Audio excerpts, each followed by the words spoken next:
presents the trailer debut and an exclusive look at Dune. Reserved seating now.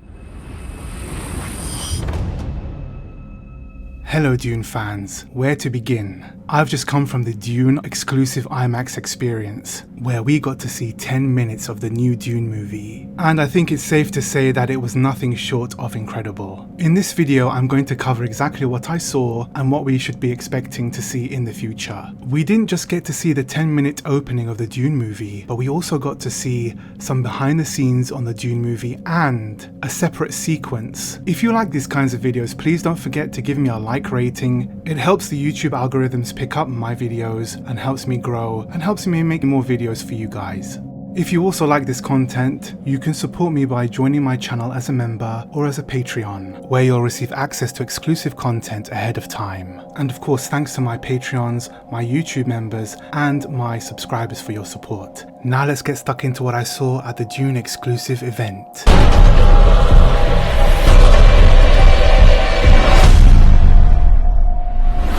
I was fortunate enough to be invited to the exclusive DUNE Imax experience at Cineworld in Leicester Square, London. When I arrived there, they asked us to put our phones away in special bags and find our seats, which we did. They laid out Dune posters for us as well, with a new slogan titled "Filmed for IMAX," which I think is really interesting. As far as I know, they didn't film Dune with IMAX cameras, but they converted it to be shown at IMAX theatres, in a process that makes the film look interesting. This was covered by Johnny Sobchak a while ago, in this article which you can check out. The event got introduced by Ali Plum, which was a nice touch. He seems to be a fan himself of Dune. He even said that he could feel that the excitement in the room was palpable, and it was so true. People were really looking forward to seeing this presentation on screen. Walking into the cinema screen was like walking into an Arrakis cave. It really felt like some kind of holy experience that we were about to see. People were very quiet and respectful, like it was a communion or something. It was like being in a holy place. The lights dimmed, and the first shot we see is a beautiful sprawling desert, obviously Arrakis. And it was like a behind-the-scenes interview similar to what we saw just before the first Dune trailer. We get to see Chang Chen, Sharon Duncan-Brewster, and David Dastmalchian talking about Denis Villeneuve's vision for Dune and how much he loves the source material, the Dune books by Frank Herbert. They talk about how passionate he was about making the film and how it was so close to his heart to realize his actual vision for Dune. Then we got to see the opening for the Dune movie, with a personal message introduced by Timothée Chalamet himself. It started off with this very weird language translating a quote, and I believe that the quote was something along the effects of "Dreams are deep messages from sleep." And it was spoken in a weird alien language. It wasn't human. It was like a sound of alien language. Then some images of the desert rolled up and it introduced the movie as Dune Part 1. So I'm guessing the second part, should it be made, will be called simply Dune Part 2. The narration isn't a Bene Gesserit, it isn't Princess Irulan. It is in fact Chani. Zendaya is the one who narrates this movie, and it starts from her perspective and her point of view. The first words we hear from the movie are spoken by Chani, and she says, "My planet Arrakis is so beautiful when the sun is low." The same thing we hear in Dune Trailer 2. She talks about the Harkonnen. I think she might even pronounce it Harkonnen. And she describes about their oppression of the Fremen and how the Fremen have suffered under Harkonnen rule. And this is something that surprised me the most. The themes, the heavy themes of oppression, how the Fremen have been oppressed by the Harkonnen, I didn't expect that to be in Dune. I thought they were going to tell the story from an Atreides perspective, but that's not the case in this movie. Chani, played by Zendaya, is the one who introduces us to the Dune universe and the Emperor and the spice. And I think in this way they beefed up her role because she didn't have much screen time originally intended for the Dune movie in part 1. So rather than it being the Bene Gesserit, Gaius Helen Mohaim, introducing us to the Dune universe, they gave that role to Chani, which I think is a really interesting touch. I think Zendaya fans are going to be thrilled with that. So she talks about the spice and how it is mined on Arrakis, and it shows Glossu Rabban, the beast Rabban, played by Dave Bautista, with his whip walking, and it shows Fremen attacking a spice harvester in the shape of a Harkonnen harvester, which we see in Dune Trailer 2. The Harkonnen harvesters were walking on the sand, and the Fremen literally jump up from the sand, almost reminiscent of the Dune miniseries, and attack the Harkonnen that way. It shows the Harkonnen harvester actually armed with missiles, and it attacks the Fremen below who are attacking the Harkonnen.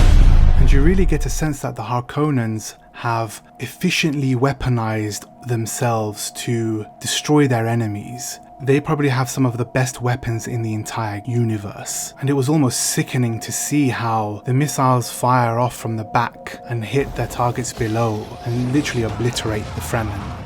So the opening of the Dune film is very different to the actual Dune script that people may have read. But that was something that I was very impressed with. Those themes of oppression, they're really going to come to fruition, and we're really going to get a sense that the Fremen truly hate the Harkonnen and how they've made the Fremen suffer for generations. Chani talks about the Harkonnen leaving her planet and wondering who will take over her planet's rule now. What's to become of our world? Then we cut to Paul on Caladan, sleeping and seeing visions of Chani and Arrakis.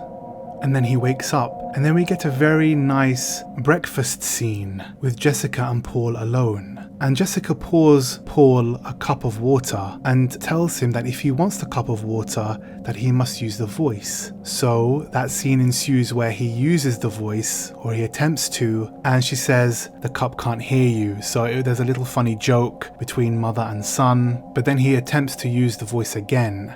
And this time he uses it for real. And the voice sounded like a bassy boom with multiple vocals, multiple voices at the same time, like whispers. It's not what I expected the voice to be at all, but it's very interesting, and I think it will be used more effectively later and sound more interesting later on. So after Paul's half-decent attempt at using the voice, his mother says almost. So it didn't really work. The voice didn't work over Jessica because she's so powerful and so well trained in the Bene Gesserit ways. And she tells Paul that it takes months or years to perfect those skills. Jessica tells Paul that he has to wear smart attire. I think it was on the orders of the Duke Leto. And he asks, military? Full military uniform? And then his mother says, ceremonial. Then Paul complains, why do we have to go through all of this? And then Jessica says, ceremony.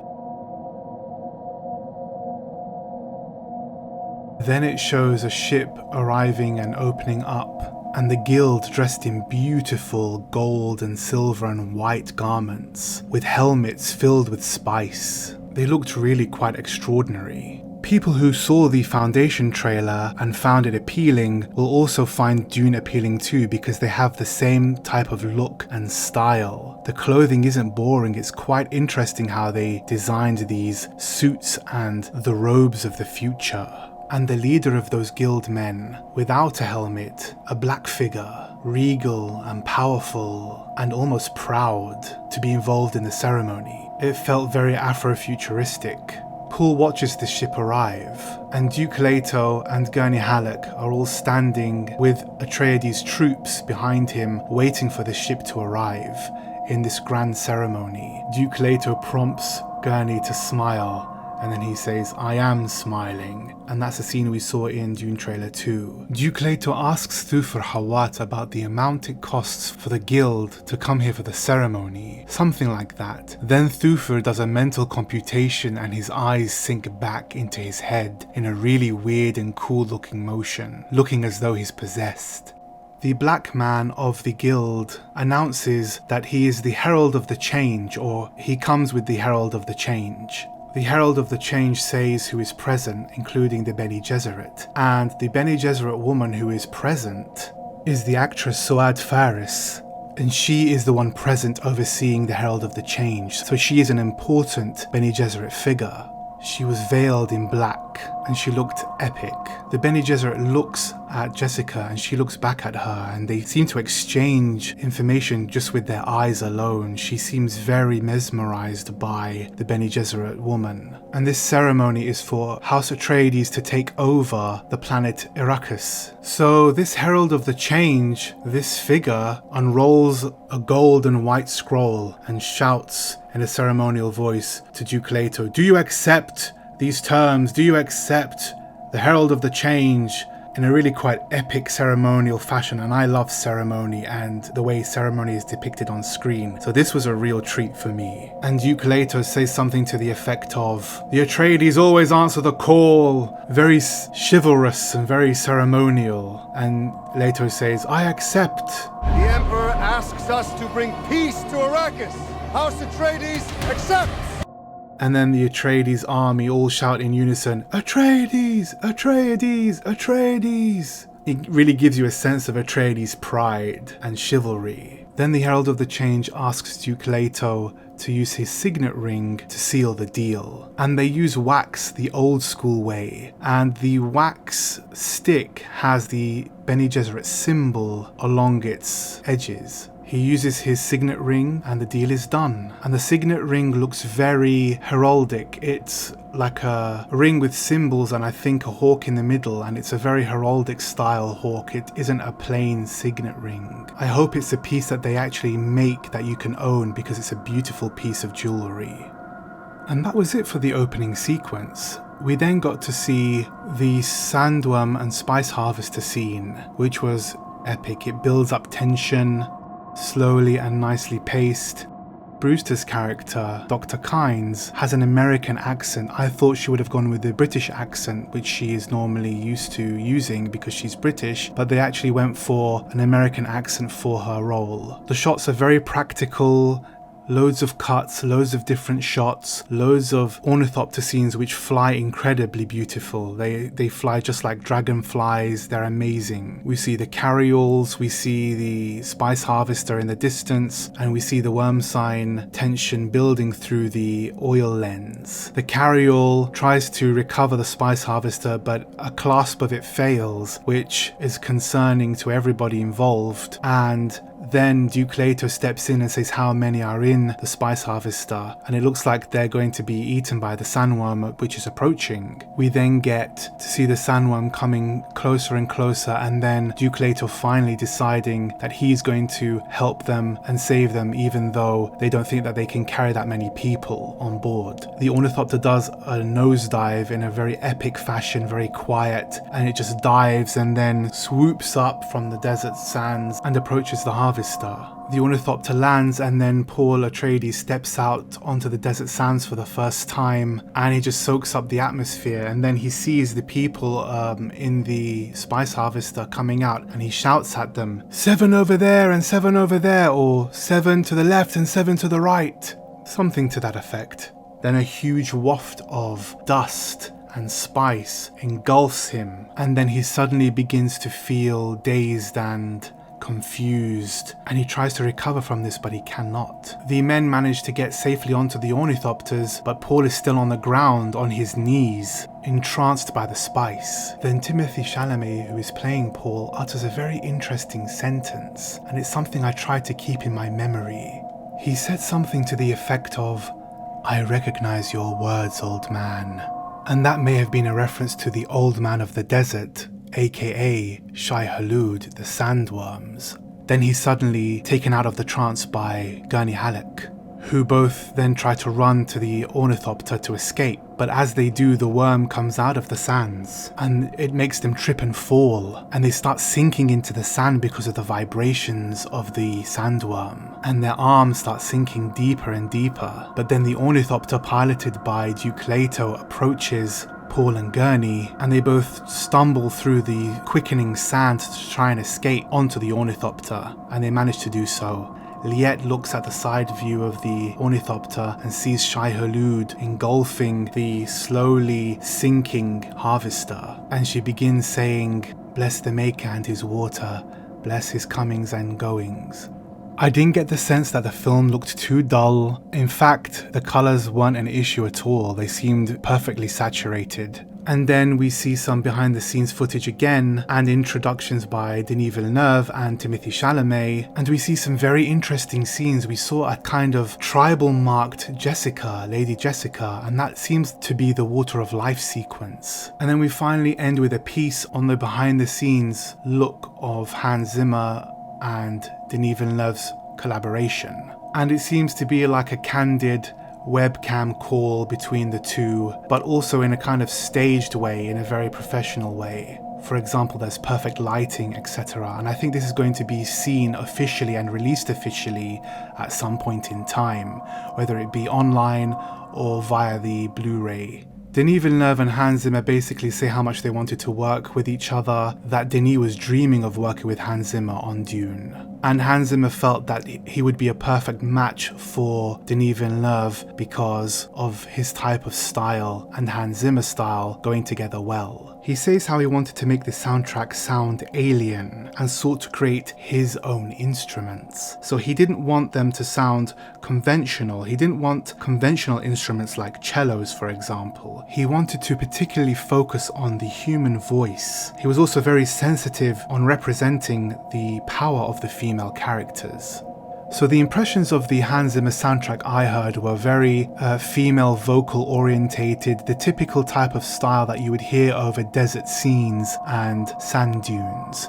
But you could also hear some kind of aboriginal type music instruments and very strong and heavy windpipe sounds, almost like the sound of a beast's gut, a growl. To me, the music sounded like a sandworm itself, a kind of beast in the depths. Then the event ended with the Dune trailer, which looked completely wild and epic. The trailer has a very interesting reveal at the end, which I'm not going to spoil, but I think you'll find it pretty cool. And I'll be covering this in the next video. So what do you think of all this information? Let me know in the comment section below. So that's all I have for you guys. If you enjoyed this video, please don't forget to like, share and subscribe and click the bell so that you can be first to be notified of new videos. Thanks for watching, and until next time, see you soon.